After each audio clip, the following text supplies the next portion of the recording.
Hey folks, I just want to do an update on the Architect Knife 6.5. I've been using it pretty much non-stop. I've been using it for all my kitchen prep and wood batoning and kindling making and some other stuff, cutting boxes apart and all that kind of stuff, and I've been using it pretty heavily.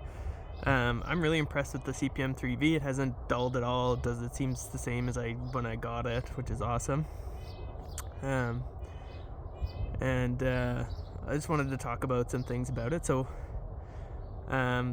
because there's not a whole lot of depth to the blade, and the blade's actually pretty thick, it's like 0.2 inches essentially thick at the spine, and because it's a saber grind, not a full flat grind, it tapers pretty quick, which means it's not that great for kitchen prep. I've noticed, like, cutting up vegetables and stuff like that, it's not a very slicey knife, but because it's not a slicey knife, it makes it a really good survival knife. It makes it really good at wood splitting and doing that kind of stuff because it's got a bit more of an angle to the blade.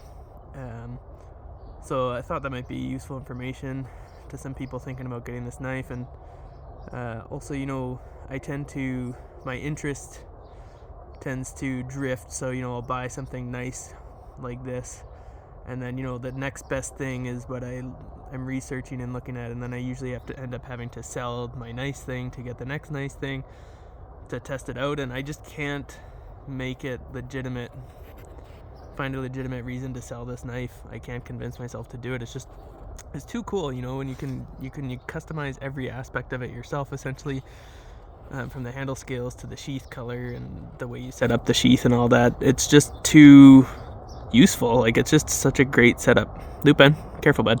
That's sharp. You sit up, Barry. What are you doing? You soft loaf? This is my Sheltie dog. He loves being out in the cold with me. Likes cold weather. But yeah, so I'm honestly very impressed with this knife. The handle scales came loose, but that was, again, you assemble this whole thing yourself, so I just ended up Loctiting everything, and it hasn't come loose since. I used red Loctite on the handle scales because I'm not really intending for them to come off ever anyways. This knife chops pretty good. I want to put a pinky lanyard on the back so that it won't slip out of my hand, because of the way the SE handle scales are, they kind of taper towards the back, which means it's kind of wants to slip out of your hand a bit.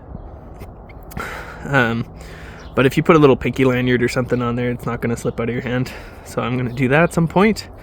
But yeah, honestly, I'm so impressed with this knife. This knife for me is a survival knife, a camp knife.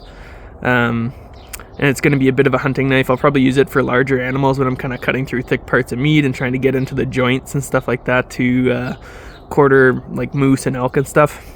It's nice to have a longer knife to do that kind of stuff with. But I mean, you can still do it all with a short knife, so it's nice to have multiple knives.